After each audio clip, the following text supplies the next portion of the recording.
నమస్తే, welcome to Aadya media. ఈ రోజు మనతో పాటు స్టూడియోలోని సీనియర్ జర్నలిస్ట్ ఇమంది రామారావు గారు. నమస్కారం సార్. నమస్తే బాబు. సార్, పవన్ కళ్యాణ్ బర్త్డే సందర్భంగా ఈరోజు ఓజీ టీజర్ రిలీజ్ చేశారు సార్.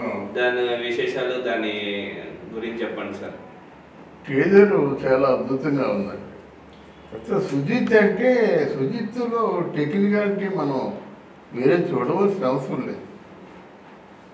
అలాగే పవన్ కళ్యాణ్లో పెర్ఫార్మెన్స్ స్టైలిష్గా ఉంటుంది.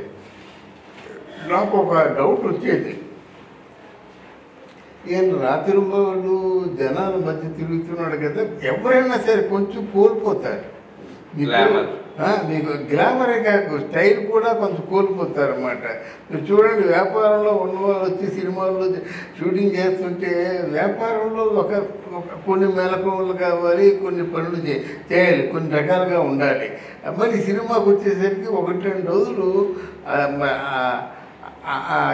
అంటే మామూలు వ్యాపారంలో వ్యవహరించే తీరుకి సినిమాలో వ్యవహరించే తీరుకి కూడా కొంచెం వ్యత్యాసం ఉంటుంది. అలా కాకుండా అసలు ఏమి సంబంధమే లేదు. అంత స్టైలిష్గా ఒక ఇంగ్లీష్ ఆర్టిస్ట్ లాగా ఆయన యాక్ట్ చేయడం మాత్రం మొట్టమొదటిసారిగా పవన్ కళ్యాణ్లో ఉన్న గొప్ప విశేషం. తర్వాత టెక్నికల్గా కూడా సుజిత్ ఇప్పుడు మనకి ఏమిటి ఇంగ్లీష్ సినిమా అంటే బాలీవుడ్ సినిమాని ఏ రోజో మించిపోయాం. బాలీవుడ్ టెక్నీషియన్స్ కంటే మన టెక్నీషియన్స్ బాగా షూట్ చేస్తున్నారు. ఇప్పుడు ఇంగ్లీష్ సినిమాతో పోటీ పడి ఆ విధమైన షార్ట్స్ తీయడం, అలాగా గ్రాఫిక్ అంటే గ్రాఫిక్లో ఉన్న జిగ్జాగ్స్ కాదు, కేవలం కెమెరా వర్క్తోనే చేస్తున్నారు. మరి చాలా అంటే వాళ్ళు అడ్వాన్స్ అయిపోయి ఉండాలన్నమాట. దానికి తగ్గట్టుగా వాళ్ళ అడ్వాన్స్మెంట్కి ఈయన కూడా సూటబుల్గా ఉండాలి. పవన్ కళ్యాణ్ కూడా అలా సూటబుల్గా ఉంటేనే ఎంత గొప్ప అవుట్పుట్ రాగలుగుతుంది అన్నమాట. చాలా గొప్పగా ఉంది. అంటే పవన్ కళ్యాణ్ ఫ్యాన్స్ అందరూ కూడా సగర్వంగా చెప్పుకునే విధంగా ఉంది సినిమా. ఎలా ఉండబోతుంది సార్ సినిమా? అంటే గ్యాంగ్స్టర్ నేపథ్యంలో వస్తుంది కదా. మనము ఆయన పాత సినిమా గ్యాంగ్స్టర్ది బాలు అండ్ ఇంకోటి అవి ఇంకా వేరే సినిమాలు ఉన్నాయి కదా, ఆ రకంగా ఉండబోతుందా సార్, లేకపోతే అంతకు మించి ఉండదు? దాన్ని మించిపోతుందండి.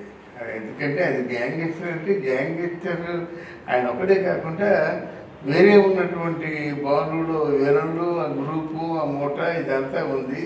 దానికి ఏమో చిన్న లవ్ స్టోరీ చేశారు. ఇది అలా కాకుండా లవ్ స్టోరీ ఉంటుంది. లవ్ అక్కడ డిస్టర్బ్ అయింది, ఇక్కడ లవ్ డిస్టర్బ్ అవుతుంది.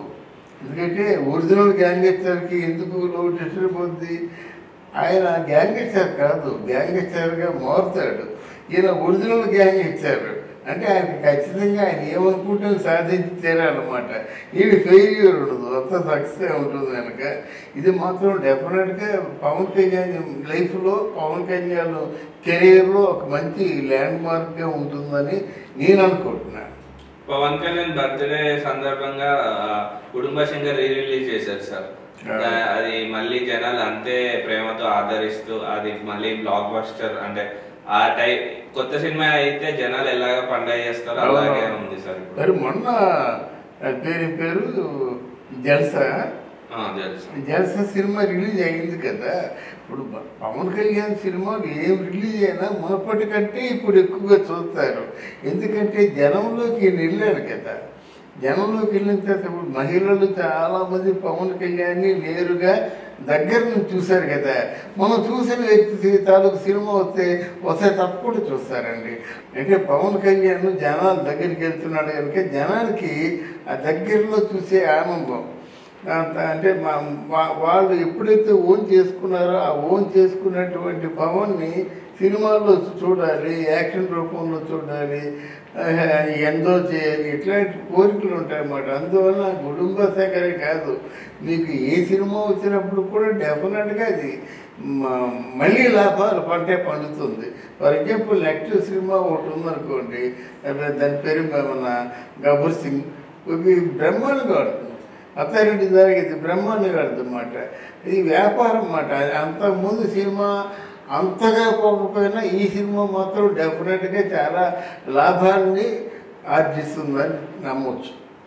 పవన్ కళ్యాణ్ గారి కెరియర్ ఇప్పుడు రాబోతున్న సినిమాల వల్ల పెరగవచ్చా సార్? అంటే ఇప్పుడు పొలిటికల్ దాంట్లో ఉన్నారు కదా, సినిమాలు కూడా అంటే అదే ఇంతకు ముందు లాగే అదే క్రేజ్ తో తీయగలుగుతారా, లేదంటే ఏమైనా తగ్గుతాయా? అంటే పవన్ కళ్యాణ్ కెరియర్ అంటే ఆయన ఆల్రెడీ పీక్స్కి వెళ్ళిపోయాడండి. అక్కడ వీళ్ళ కెరియర్లు ఉండవు. అటు రజనీకాంత్ కానీ ఇక్కడ పవన్ కళ్యాణ్ కానీ, పవన్ కళ్యాణ్ సినిమా ఫెయిల్ అయితే డబ్బులు ఇచ్చేస్తాయి. అది ఆ రేంజ్కి వెళ్ళిపోయారు. అక్కడ రజనీకాంత్ కూడా అంతే. వాళ్ళు కెరీర్లు ఎవరు చెప్తారు, కెరీర్లు ఎవరు చెప్పగలరు? ఆయన తన ఫ్యాన్స్ ఎంతమంది ఉన్నారు? ఫ్యాన్స్ అందరూ సినిమా చూస్తారు చాలు. 2 వారాలు సినిమా చూసినట్టులో 300 కోట్లు వస్తాయన్నమాట. ఆ రేంజ్లో వాళ్ళు ఉన్నారు. ఒకవేళ సినిమా కానీ జనం అందరికీ బాగా నచ్చిందంటే అది ఏ రేంజ్కి వెళ్తుందో మనం చెప్పలేమన్నమాట. వాళ్ళ కెరీర్ని డిసైడ్ చేసేది ఎవరు లేరు. ఈరోజు పవన్ కళ్యాణ్ డేట్స్ ఇస్తానంటే సినిమా తీయింది ఎవరు చెప్పండి? పవన్ కళ్యాణ్ డేట్స్ ఇస్తానంటే సినిమా తీయింది ఎవరు? ఇప్పుడు కొత్తగా ఇంకో 2 సినిమాలు స్టార్ట్ అవుతున్నాయి.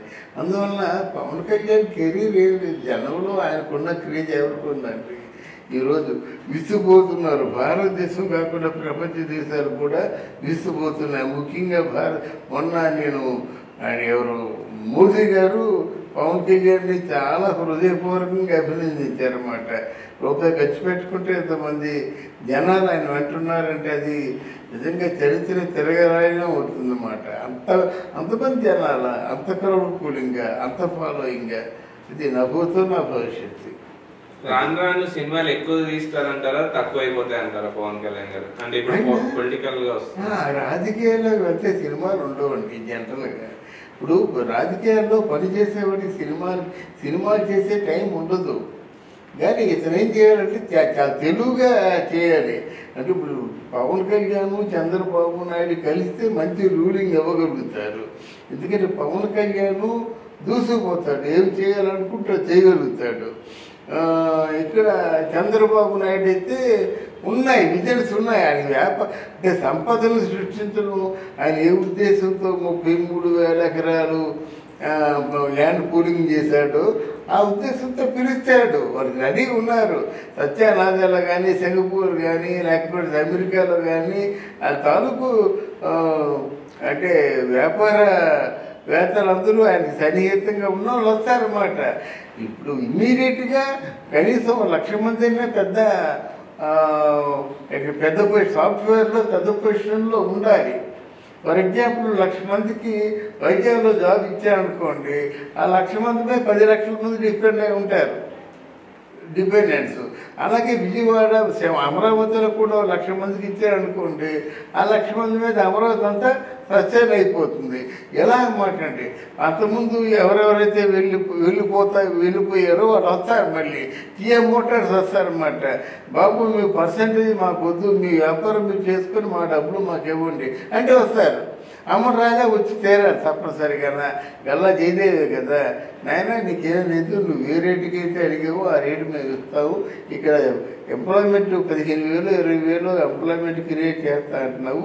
పొల్యూషన్ లేనటువంటి విధంగా ఫ్యాక్టరీని ఎస్టాబ్లిష్ చేస్తున్నావు. యూఆర్ మోస్ట్ వెల్కమ్ అంటారు అనమాట. కనుక ఈ పనులు చేసుకుంటూ ఉంటే ఈ టైంకి ఎక్కడ ఉంటుంది? సినిమాల్లో చేయడానికి ఎక్కడ టైం ఉండదు. ఏదో ఉంటే 1 అలా సినిమాలు చేయవచ్చు. ఇదే రాత్రులు సినిమా చేయడం అలవాటు కనుక రాత్రులు ఎలా సినిమా చేస్తున్నాడు, రాత్రి 10 తర్వాత తెల్లవారు 4 గంటల వరకు సినిమాలు చేస్తున్నాడు అనమాట.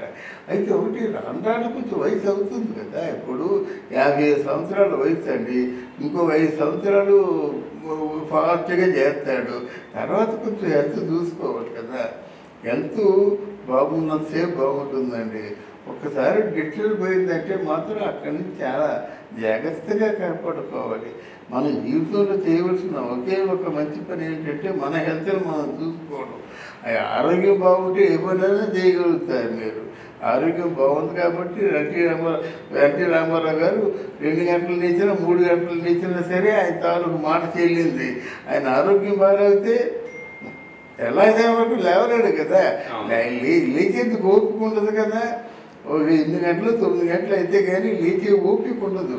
కనుక ఆరోగ్యం బాగుంది కాబట్టి 3 గంటలు లేవగలిగాడు. అది మాట. ఆరోగ్యం బాగుంటే బుర్ర బాగా పనిచేస్తుంది. పదునుగా. ఆరోగ్యం బాగుంటేనే పౌరుషం ఉంటుంది, వీక్గా ఉంటే పౌరుషం ఏముంటుంది? ఆరోగ్యం బాగుంటేనే పట్టుదల ఉంటుంది. ఇవన్నీ బాగా కుదిరాయి కాబట్టి పవన్ కళ్యాణ్ తన తాలూకు కోరికల్ని, తన తాలూకు ఆశయాన్ని నెగ్గించుకోగలుగుతున్నాడు. ఓకే అండి, థ్యాంక్ యూ.